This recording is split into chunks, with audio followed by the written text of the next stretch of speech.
Hello everybody and welcome to the Great Guild Wars 2 countdown. There are only 2 or 1 days remaining till the launch of Guild Wars 2. The parenthesis now, I'm quite cunning, is now for people who have pre-ordered, by the way. So that's how that's working. If you pre-ordered, you've got 1 day left. If you haven't, if it's just been under your radar, you've got 2 days remaining. The footage in the background comes from me.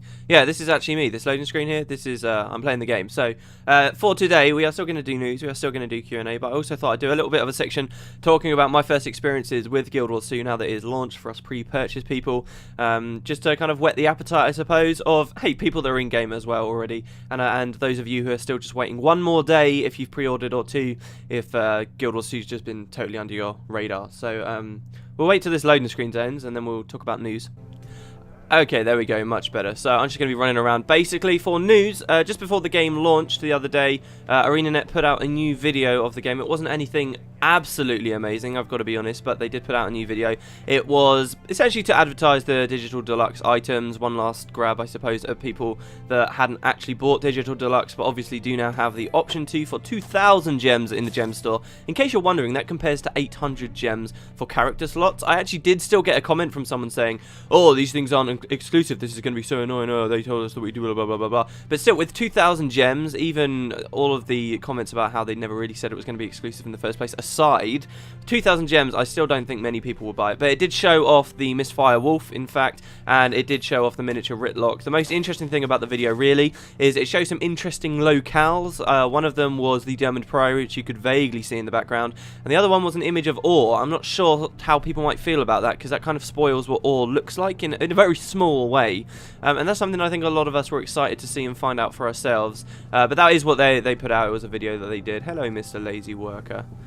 I wish I could. This worker I always came up to and I was like, oh, for God's sake, I really want to be able to get you to work like you can with everyone else that's pissing about in various places in the game, but you can't. Anyway, so that's pretty much it for news. I also, a while ago, they mentioned you could get a hat in Guild Wars 2, actually through the gem store, which you can buy and get for yourself, and that will only be available till 20th of September, something like that. That'll be one of those things you wear to say, hey, look at me, I was here when the game launched. So be sure to pick that up. Also, that is completely free. It doesn't cost any gems to get, so don't worry about that. No news on the eye or anything like that, but I'll tell you as soon as something happens with it. I mean, I'm expecting now it to happen on real launch. Something's going to happen with that live action thing, so we'll see what happens. Anyway, I wanted to really talk a little bit about my experiences of the game. So it launched, yeah, as you may all be aware, it was a little bit rough ride when it very first launched. I tried my damnedest to get a whole load of different character names. Didn't really get any. I managed to reserve one for a friend though, but I didn't manage to get any I wanted. They were just gone immediately. Naturally, I tried the human gods, but they were just... They were gone, so that's a shame. But hey, we managed to get in. There were a few problems with people getting stuck in tutorial areas. Overall, I think it was very smooth. The game itself has been playable, very much playable, but there were some problems with things like parting with people. Even, in fact, until just before I was finishing playing, there were still problems like that with people being able to play. Oh, stupid scout took too long. So there were problems with grouping up, and shards have been a little bit weird here and there. The auction house and the gem store have very much been pretty much offline. Various things like that have been a bit hiccupy, but the game has been playable, which I think I've seen a lot of people commenting saying, oh, this has been such a bad launch. Actually, for most MMOs, I think it's been a pretty reasonable launch, so I've been really happy with it. It's been mostly playable. There was that big section after, I don't know, 6 hours where the servers went totally down and died. There was a very funny video that was posted by someone. I think that happens with pretty much every MMO launch, but it was a lot of these puppets that were the ArenaNet server employees. And they were pissing about with the computer, which was all very funny and good. But yeah, so that all happened. The servers did come up, and I just played pretty much solidly through it. I'm not the kind of player that's been rushing or anything like that. I know a lot of people are rushing to level 80, doing all that. I'm really just trying to savour it for my main and experience it at my own pace. I am the kind of player that will get very much into Guild Wars 2 and kind of go all out hardcore. I hate the term, but I will probably end up being like that.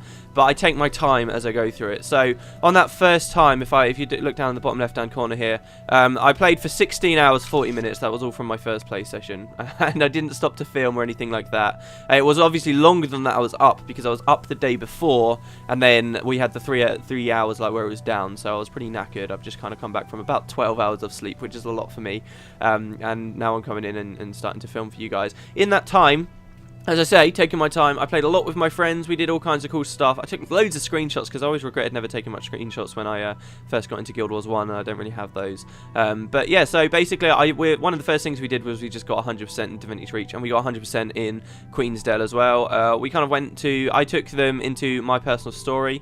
I also went out with Mike. An awful lot of it was Mike. Pretty much everyone kind of gave in and went to bed. It was only me and Mike left for a long time, and then even Mike left, and I was up for about an hour or two after that. And I kind of came here and just started running around with him a bit here. Haven't really done much for Wayfarer Foothills or Holbrack, but really on the face of it, it doesn't look like we've done that much, but it's been an awful lot of fun, and we've experienced a lot of different stuff. Got a really good idea of different personal story things and what's going on in their different branches and stuff now, because the wiki as well has been down for an awful lot of the time. But I did get my dailies for last night as well, which is quite cool. And my achievement points, I suppose, is some measure of progress in some way. I'm almost on 200. I've seen a lot of people, actually, you can press Y, obviously, and look at people that have followed you in-game that you haven't followed back, kind of thing. And I can actually get a reasonably good sample of what other people have got. So this guy here is on 194. I've seen a few people breaking 200. Obviously, as time goes on, this guy's doing pretty well. As time goes on, they'll get higher and higher and higher. But yeah, 234 here. I think he's the highest, so congratulations to you, sir. But yeah, that's kind of my progress with the game. I've enjoyed it a hell of a lot. The Let's Play will be coming. I wanted to have it out on the first day, really, but I'll probably film that today, and we'll be going from there. But yeah, it's just been really fun, and I'd like to know, really, how you guys have been experiencing. What have you been doing for your first day? Have you bothered with 100% completion? I've spent a lot of time complaining that it's not really the most fun way to go about the game, but somehow, even though I've been trying to take my time, I've ended up doing just that. What the hell?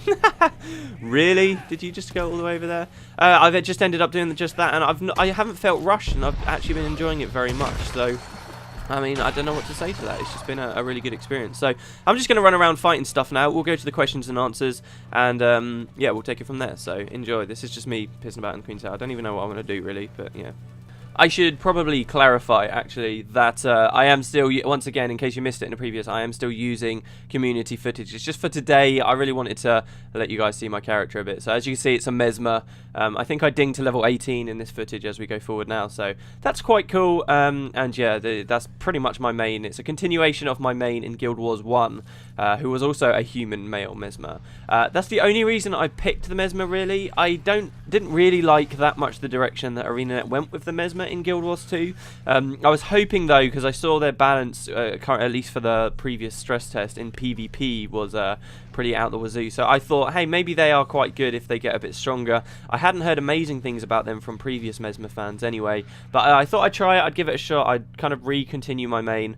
And honestly, it's kind of cool, but it feels very, very glass cannon-y, considering that it still doesn't really do that much damage, and the skills themselves are quite quirky and interesting, but often not that useful for PvE, at least. Like, there's some kind of interesting stuff, but I don't know, I'm not feeling it as much, at least, as I was the Elementalist. I've got to say, I miss the Elementalist. I loved the Elementalist from the betas and stress tests. I kind of can't wait to make a new Elementalist for myself, because I just love them so much. The whole achievement swapping thing and having a matrix of skills is brilliant. But anyway, that's kind of what's going on with my character there. Anyway, the first question comes from Civ, who says, in Nightfall it was established that those touched by Abaddon get sent to the realm of torment. Indeed, we see numerous NPCs in there, like the Sunspears, Dunkoro's son, that's a bit of a spoiler, various worshippers of Abaddon, and even a Char. But we never see a couple of big names from the Nightfall campaign, Varish Ossa, General Kayet, or General Bale, unless I've yet to do a side quest explaining what happened to their souls. Since all of Alona has now been taken by Palawa Joko and the gods have left Tyria to sort out its own problems, I find it odd that Cormia would let Alona fall, especially since before her ascension she did blame herself for indirectly causing the events that led to Nightfall, which in turn led to the release of Palawa Joko. Now that the realm of torment has been redeemed by Cormia, what do you think might have happened to those trapped souls? Do you think Cormia will do nothing while her people get slaughtered by Joko's undead army? I'm thinking no, and I think it would be fantastic if Cormia somehow redeemed Varish and her generals, and while unable or not allowed to directly interfere with the affairs of men, send them back to Tyria to help the heroes reclaim Alona. Sadly, since Guild Wars 2 is launching with a focus on Zaitan and his undead horde, I think it will be quite some time before ArenaNet want to revisit the undead theme and put their full attention on Alona. But that doesn't mean we can't speculate what your thoughts on Alona and Cormia's lack of involvement with Joko's conquest. what I quite like about it, it's very logical to say, right, well, Cormier lived, she grew up, she loved Istan, she loved Ilona, that's where she's from. Why is it when she became a god, when she was given the power to do something when things went wrong there, she seems to have left it and abandoned it completely? And I quite like this because it highlights just how much it changes someone to go from being a mortal to being a god.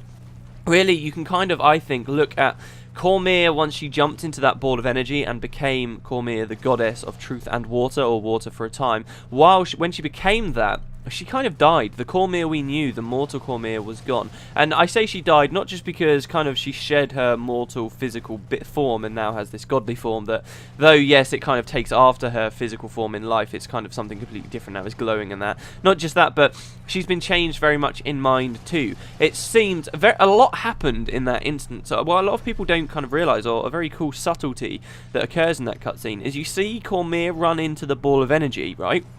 But then you see Cormier walk back out and she's kind of glowing. But you're not seeing Cormier in life walk back out, and you're not seeing Cormier as a god walk back out of that. You're actually seeing the avatar of Cormier. A lot happens in that second. Cormier goes in, becomes a god, and she doesn't walk out, but she is already made, or the other gods on her behalf have already made a conscious decision to, instead of sending Cormier the god out, which would blind the mortals, to instead send her avatar out, and Cormier the god is already somewhere else and doing possibly something else. It's just her avatar that's come out and has explained what's happened. She's changed a lot in mind. She's gained a lot of knowledge, presumably all of the secrets Abaddon once held. If things like Arachnia, the fallen god, do still exist or are real and are canon, it's stuff like that Cormier now knows about. And all this new knowledge that's in her head has changed her opinions on things, at least, or whether you can even say the gods really have opinions like that. And now she has decided that she, like the other gods, needs to distance herself from Tyria. There is this question, why? But this isn't so much about Cormier, is it? Why have the gods left as they have once Abaddon was sorted out, and now that the Elder Dragons are about, why aren't the gods coming and helping? That's a big question, but that's not so much about Cormier. But what I think is really cool is this highlights how Cormier, a god, is not the Cormier we knew in life. It's a different being. It's a god now, and we can't reason with it. That conventional logic that we all understand that would dictate she'd come to help Ilona in its time of need now doesn't work, because that's not Cormier in life. That's a god that just kind of was born from Cormier as a mortal vessel, which is kind of interesting. The other question that you kind of touch on here, to do with the souls of people that have gone to the realm of torment, I believe, and it doesn't always tie out sadly, but I believe the idea is the souls that are down, and I believe, isn't Dunkoro that says it, or maybe Cormier says it herself when you're in the realm of torment, the souls that are trapped in the realm of torment, in general, if you're trapped there, it's because you were touched by Abaddon in some way in life. You weren't necessarily killed because of him, but he somehow touched you in life. So there, yes, it would very much make sense that General Kayet, at the very least, would be in the realm of torment. I would very much assume that, but perhaps the other gods, Grenth in particular, obviously, who kind of sifts through all of the new dead, maybe was intervening here and deciding, right, hold on, we're not going to send Kayet, we're not going to send the soul of this person that worships Abaddon to Abaddon's realm when it's clearly becoming a bit unstable and Abaddon's getting control there. We'll send this person to a different hell, where because they never really make the underworld sound to be a really nice place to go to. It's just a place to go to. It's not necessarily all sunshine and rainbows and puppies. They do kind of, early in prophecies, make it seem like going to the underworld's a bit of a punishment as much as anywhere else. But the realm of torment is really where souls are stuck that were influenced by Abaddon. I guess the idea is the gods were trying to hide Abaddon's existence, so everyone who died or had some impact with him, they would kind of just imprison them with Abaddon themselves. So all of this stuff that happened with Or, that was really came down to Abaddon's schemes. That's why we see the Char there. It's kind of his influence spreading through like this, and they want to kind of band everyone together there. But then, of course, I don't think that in the events of Nightfall, Grenth or the envoys or whoever it is that's deciding where these souls are originally going actually want to send any souls there anymore. It's because as you go through in the story, you see this river of souls which actually flows through the realm of torment. Not a very good design sort of choice there, but this soul, the river of all the souls, flows through the realm of torment before reaching the underworld. And as you might recall, during the events of Nightfall, Abaddon and his minions actually dam that river so that the souls get trapped within the realm of torment. So it's kind of interesting that they start pulling the souls out of the river and stuff, one of the first things you see in the Realm of Pain. So that's kind of what's going on there with the souls. I think it is generally a pretty solid story. It's just that you have to speculate a bit to get to those answers, and it was never explicitly stated. But yeah, I really like this this take on Cormia. Why isn't she helping out? It's because she's a god now, sadly. The other question comes from Adaxon1, who says, "Hey there, WP. I haven't played Guild Wars 1 since it came out, and I personally think that's awesome. The thing is with Guild Wars 1 is that the world of Tyria, Alone, and Cantha is such huge places. While I was playing the Guild Wars 2 stress test, I feel like the world was extremely smaller than Guild Wars 1 Tyria. I know that the world has changed, and maybe all the content is not available. What's your take on the size of Tyria in Guild Wars 2 compared to Guild Wars 1? Guild Wars 1, I'm not going to defend Guild Wars 2 as being a bigger world, because I don't think it is, but do bear in mind, Guild Wars 1 always felt bigger than it actually was, because a lot of what you see on the map, and it's the same for Guild Wars 2, but a lot that you see on the map, you couldn't go to, and you never could go to. And even when Guild Wars Beyond started to come out, ArenaNet did not have the resources to add new explorable areas. They just made it so you could do stuff in explorable areas, and that's the key point, really, that just the size of the world does not equate to how much content that world has to offer. First of all, a very blindingly obvious point you can make is the fact that not all of the content is on the physical world there. You do have world versus world, which again is like a world of its own, and then you have all the mini instances and dungeons and PvP stuff that also layers all over the top of that too. So the physical size of the world isn't indicative of content based on that alone, but also you have this idea of content density, which is how much stuff is there to do for every section of the world you look at. And Guild Wars 1, while at launch, and even through Factions and Nightfall to an extent, and Eye of the North, it may have had a very big world, but it didn't have much to do in it. In fact, at the launch of Prophecies, there was cool to doing it, really. A lot of those quests you see in Prophecies later on were only added after the game came out. For Guild Wars 2, we might have a slightly smaller world, maybe, which I can kind of perhaps get behind, though the world is huge, and I really don't like hearing myself say it because it puts people off, but the world is still huge.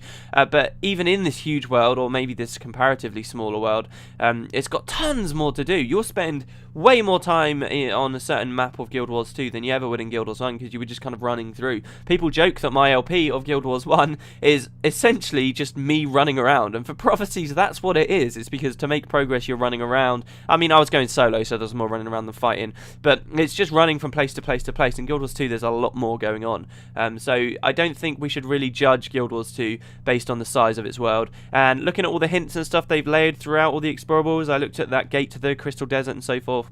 They do very much plan on expanding it, and I agree with the decision they made when, instead of, for example, you can look at the Tarnished Coast, right? Each raid has got a starter zone and then a zone just kind of above it, and everyone has their own unique one of those, except the Sylvari and the Asura, who both share the Brisbane Wildlands. Now, the developers obviously made a choice at some point to say, okay, are we going to give the Asura their own too, and the Sylvari their own too, or do we have to kind of make a cut here because we need to actually get the game out, or we don't have the resources to make all of these areas? If we did add this extra one, it wouldn't have enough density of content for it to really be a viable aspect of the game. So they made this decision, and they made one less explorable area. They made the world smaller, but so that everything that was in it was good quality content. And I agree with the decisions they made there when those decisions had to come, which of course they will have had to have come. I think originally ArenaNet probably wanted the Ring of Fire to be in the game, which is why they had this lore of the two swords coming back together to end the foe fire, and they knew that the sword was on the Ring of Fire Island chain, and it seemed like they were setting up, this is why we're going to go there. But they made a decision at some point, right, we're not going to be able to have this in launch, okay, let's change the story again, let's make this bit of a mystery. Ritlock's now got the sword, how did he get it? That's a mystery, but it's their reasoning, and it's how they've made these decisions and made it all work. So yeah, that's kind of what I think about the issue, if it even is an issue, of the size of Tyria in Guild Wars 2. And I guess we're still waiting to see what ArenaNet's plans are and what their time frames and stuff are for new content going into the game after it's come out, but we'll see. I don't actually know what the most progress anyone's made. I'm sure people will be level 80 by now, surely they will, if you've done the right stuff in World vs World with boosts and stuff. But anyway, there you go, guys, that's the Great Guild Wars 2 countdown for today. Thank you very much for watching. I will see you tomorrow for really what is the second to last day till proper widespread launch of Guild Wars 2. And I hope you're having fun in game if you are in game. And yeah, I'll see you next time.